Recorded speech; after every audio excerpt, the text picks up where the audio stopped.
కొత్తగా ఏర్పడినటువంటి కూటమి ప్రభుత్వం ఏదైతే ఉందో ఇప్పుడు ఇప్పుడు ఉన్నటువంటి పరిస్థితుల్లో భూమి లేదు కాబట్టి ల్యాండ్ పూలింగ్ చట్టాన్ని తీసుకొచ్చాం. అంటే డబ్బులు లేవు కాబట్టి ల్యాండ్ పూలింగ్ చట్టాన్ని తీసుకొచ్చామని చెప్పేసని ఇటు కూటమి ప్రభుత్వం చెప్తున్నటువంటి మాట. మీరేమంటారు మరి దీనికి? ఇప్పుడు 2014లో కొత్త రాష్ట్రం విడిపోయింది. ఫస్ట్ ఇయర్ బడ్జెట్ ఎంత? 1,11,000 కోట్లు. హ్మ్. సెకండ్ ఇయర్ బడ్జెట్ 1,13,000 కోట్లు. హ్మ్. ఈ ల్యాండ్ పూలింగ్ చట్టం అనేది ఎప్పుడు తీసుకొచ్చారంటే డిసెంబర్ 2014లో. హ్మ్. అంటే జీవో నంబర్ 1/2015 అంటే 2015 మొదటి జీవో ఈ ల్యాండ్ పూలింగ్. అంటే మీకు ఆ ఫైనాన్షియల్ ఇయర్లో ఇంకా 3 నెలలు ఉంది. హ్మ్. మొదటి సంవత్సరం ఫైనాన్షియల్ ఇయర్లో. హ్మ్. రెండో సంవత్సరం ఫైనాన్షియల్లో ఫుల్ మంత్ ఉంది. అంటే 2 ఆర్థిక సంవత్సరాల బడ్జెట్ కలిపితే మీ దగ్గర 2,25,000 కోట్ల బడ్జెట్లో హ్మ్. 7,000 కోట్లు లేవా మీ దగ్గర?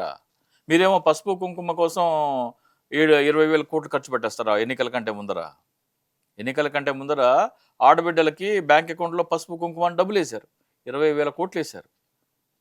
20,000 కోట్లేమో మీకు దగ్గర ఓట్లు కొనడానికి ఉన్నాయి, కానీ ప్రభుత్వ ఖజానాకి 5,00,000 కోట్ల ఆదాయం తీసుకొచ్చే పథకానికి మీ దగ్గర డబ్బులు లేవా? అది హామీ అవుతుంది కానీ ఓట్లు కొనడం ఎలా అవుతుంది చెప్పండి? ఏది పసుపు కుంకుమ కింద పసుపు ఇచ్చేటప్పుడు. కుంకుమ హామీ ఎందుకు అవుతుంది? హామీ మీరు ఎక్కడ చెప్పలేదు. అది మీ మేనిఫెస్టోలో లేదు, ఏం లేదు. హామీ అయినా సరే రాష్ట్ర ఖజానాకి 5,00,000 కోట్ల ఆదాయం తీసుకొచ్చడం కోసం మీకు 7,000 కోట్లు ఖర్చు పెట్టలేరా మీరు? ఇవన్నీ దొంగ నాటకాలు. మీకు రాష్ట్ర విభజన ప్రకటన వచ్చినప్పుడు చంద్రబాబు నాయుడు ఏమన్నాడు తెలుసా?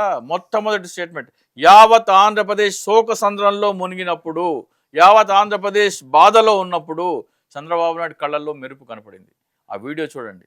రాష్ట్రం విడిపోతే, విభజన అయిపోతే అయిపోయింది, మనకు ఒక కొత్త రాజధాని కావాలి, దానికి 4 నుంచి 5 లక్షల కోట్ల రూపాయలు కావాలి, కేంద్ర ప్రభుత్వం ఇవ్వాలి అన్నాడు. అంటే 4-5 లక్షల కోట్ల మీద చంద్రబాబు నాయుడు కన్ను అప్పుడే ఉంది. రాష్ట్రం విడిపోతేనే కొత్త రాజధాని వస్తుంది, కొత్త రాజధాని వస్తేనే మనం 4-5 లక్షల కోట్లు సంపాదించుకోవచ్చు అనే ఆలోచనతోనే చంద్రబాబు నాయుడు రాష్ట్ర విభజనకి లెటర్ ఇచ్చాడు. చంద్రబాబు నాయుడు ఆంధ్రప్రదేశ్ రాష్ట్ర విభజనకి 5 లక్షల కోట్ల దోచుకునే కుట్రతో లెటర్ ఇచ్చాడు. ఎందుకంటే రాష్ట్ర విభజన ప్రకటన రాగానే చంద్రబాబు నాయుడు రియాక్షన్ చూడండి, కొత్త రాజధానికి మనకు 5 లక్షల కోట్లు కావాలి అన్నాడు. అంటే 5 లక్షల కోట్ల దోపిడీ అనేది చంద్రబాబు నాయుడు మనసులో ఆ రోజునే ఉంది. ఆ దోపిడీ కోసమే చంద్రబాబు నాయుడు రాష్ట్ర విభజనకి శ్రీకృష్ణ కమిషన్కి మేము తెలుగుదేశం పార్టీ సుముఖమే అని చెప్పేసి లెటర్ ఇచ్చాడు. అంటే లెటర్ ఇచ్చేటప్పుడే చంద్రబాబు నాయుడు ఆంధ్రప్రదేశ్ రాష్ట్రం విడిపోతే కొత్త రాజధాని కావాలని, కొత్త రాజధానికి 5 లక్షల కోట్లు కావాలని, 5 లక్షల కోట్లు దోచుకునేందుకే రాష్ట్ర విభజనకి కుట్ర పన్నిన వ్యక్తి చంద్రబాబు నాయుడు. రైట్. అయితే రీసెంట్గా మీరు ఒక వివాదం వినే ఉంటారు. సో వైఎస్ వివేకానంద రెడ్డి హత్య కేసులో అసలు పురోగతి వచ్చిందా లేదా అనే మాటకి రీసెంట్గా వైఎస్ అవినాష్ రెడ్డి పెట్టినటువంటి ప్రెస్ మీట్ చాలా సెన్సేషన్ అయింది. అసలు ఏం జరిగింది అంటే, నాకు ఇక్కడ వాస్తవాలు విషయాలు పక్కన పెడితే గనక అవినాష్ రెడ్డి హత్య చేశాడు అని చెప్పేసి అని ఇటు టీడీపీ వాళ్ళు ఆరోపిస్తున్నటువంటి మాట, అండ్ మరీ ముఖ్యంగా వైఎస్ షర్మిల కూడా చెప్తున్నటువంటి మాట. అండ్ ఈ రోజు అంటే ఇప్పటికిప్పుడు వైఎస్కి సంబంధించినటువంటి వాళ్ళ మదర్ విజయమ్మ గారు కూడా ఈ ఆస్తుల పంపకం వాటాలో కూడా జగన్ మాకు అన్యాయం చేశాడని చెప్పేసి అని ఇటు బహిరంగంగా ఒక స్టేట్మెంట్ ఇవ్వడం జరిగింది. సో దీని మీద ఏం చెప్తారు? అంటే మీ అనాలిసిస్ ఏంటి? ఇక్కడ జగన్మోహన్ రెడ్డి ఆయన కుట్రలు కుతంత్రాలు తెలియవు. ఆయన ఏం చేస్తారంటే పొద్దున్నే ఒక తెల్ల చొక్కా తెల్ల ప్యాంట్ వేసుకుని బయటకు వస్తారు. ఈ పవన్ కళ్యాణ్ చంద్రబాబు నాయుడు ఏం చేస్తారంటే ఒక బకెట్ బురద తీసి ఆయన మీద విసురుతారు. బట్టలన్నీ బురదమయం అయిపోతాయి. లోపలికి వెళ్ళి కడుక్కొని స్నానం చేసి మళ్ళీ బయటకు వస్తాడు. మర్నాడు కూడా మళ్ళీ బురద జల్లుతారు. వాళ్ళ పని బురద జల్లటం, ఈయన కడుక్కోవటం. జగన్మోహన్ రెడ్డి గారి జీవితం మొత్తం అందులోనే సరిపోయింది. దానికి నేను కొన్ని ఉదాహరణలు చెప్తాను. 33,000 మంది అమ్మాయిలు అదృశ్యం అయిపోయారు అన్నారు. ఇప్పుడు ఏమంటున్నారు? లేదంటున్నారు. 12 లక్షల కోట్లు అప్పు చేస్తారు, ఇంకేముంది, ఆంధ్రప్రదేశ్ శ్రీలంక అయిపోయింది, వెనిజులా అయిపోయింది, దివాళా తీసేసింది అన్నారు. ఈ రోజున జగన్మోహన్ రెడ్డి గారు 5 సంవత్సరాల్లో చేసిన అప్పు చంద్రబాబు నాయుడు 2 సంవత్సరాల్లో చేశారు. అలాగే సుగాలి ప్రీతి మేము తీసుకోబోయే మొట్టమొదటి కేసు అన్నారు. అలాగే ల్యాండ్ పూలింగ్ చట్టం కాదది, ల్యాండ్ టైటిలింగ్ చట్టం కాదది, ల్యాండ్ గ్రాబింగ్ చట్టం అన్నారు. ఇప్పుడు అది వాళ్ళు చేస్తున్నారు. కరెంటు మీటర్లు పెడితే ఒప్పుకోకండి, స్మార్ట్ మీటర్లు పెడితే ఒప్పుకోకండి, బద్దలు కొట్టండి అన్నారు. ఇప్పుడు ఈ ప్రభుత్వం అదే పెడుతుంది. అలాగే లిక్కర్ స్కామ్ అన్నారు. ఏంటి, డబ్బులు ఎవడు అక్కడ ఆన్లైన్ పేమెంట్ లేదు, అంత క్యాష్ డీలింగే ఉంది, కాబట్టి మొత్తం జగన్మోహన్ రెడ్డికి వెళ్ళిపోతున్నాయి అన్నారు. అరే బాబు, ఇన్ని అబద్ధాలు. లిక్కర్ విషయంలో నేను చెప్తాను, మీకు కౌంటర్లో డబ్బులు ఇచ్చి కొన్నాడా, ఏటీఎం ఆన్లైన్లో కొన్నాడా అనేది ఏదైనా సరే ఆ రోజు టోటల్ సేల్స్ మొత్తం బ్యాంక్లో జమ చేయాలి. బ్యాంక్లో జమ చేస్తే రాష్ట్రానికి మొత్తం సేల్స్ ఎంతో మీకు గణాంకాల్లో వస్తుంది.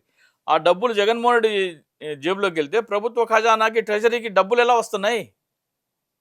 ఆన్లైన్ పేమెంట్ చేయట్లేదు, డబ్బులు మొత్తం క్యాషే తీసుకుంటున్నారు, కాబట్టి డబ్బులు మొత్తమే జగన్మోహన్ రెడ్డి గారి జేబులోకి వెళ్తున్నాయంటే లిక్కర్ మీద ప్రభుత్వానికి ఆదాయం వస్తుంది కదా, అది బడ్జెట్లో కనబడుతుంది కదా. ఆరోపణలు నిజం అవ్వకపోతే జైలుకి కూడా వెళ్ళరు కదా. ఎవరు లిక్కర్, జగన్మోహన్ రెడ్డి గారు లిక్కర్ కేసు మీద వెళ్ళా, అది కూడా తప్పుడు ఆరోపణే, అది కూడా తప్పుడు. ఈ రోజు వెళ్ళిన వాళ్ళు ఎవరైతే ఉన్నారో వాళ్ళు, జైలుకి వెళ్ళిన వాళ్ళు ఎవరైతే ఉన్నారో వాళ్ళు, ఇప్పుడు జగన్మోహన్ రెడ్డి ఆధ్వర్యంలోనే వీళ్ళందరూ కూడా నేరాలు చేశారు. చంద్రబాబు నాయుడు మీద కూడా లిక్కర్ స్కామ్ ఆరోపణలు ఉన్నాయి, ఆయన దాని మీద ఆధారాలు లేవని కొట్టించేసుకున్నాడు కదా.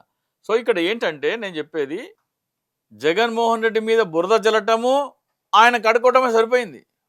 ల్యాండ్ పూలింగ్ చట్టం గురించి జగన్మోహన్ రెడ్డి గారి కార్యాలయానికి, జగన్మోహన్ రెడ్డి గారి అనుచరులకి ఇది ల్యాండ్ పూలింగ్ చట్టం 5 లక్షల కోట్ల దోపిడీ అంటే, 5 లక్షల కోట్ల దోపిడీ సమాచారం చేతిలో పెట్టుకుని కూడా నేను సమాచారం ఇచ్చిన తర్వాత 6 నెలలకి 371 కోట్ల స్కిల్ డెవలప్మెంట్ కేసు పెట్టారు. జగన్మోహన్ రెడ్డి గారి కార్యాలయంలో అమరావతి ల్యాండ్ పూలింగ్ ద్వారా 5 లక్షల కోట్ల రూపాయలు దోచుకుంటున్నారయ్యా, దాని గురించి చెప్పండి, దాని గురించి ప్రభుత్వానికి చెప్పండి, ఊరూరా ఇలాంటి పోస్టర్లు వేయించి ప్రజలకి అవగాహన కల్పించండి.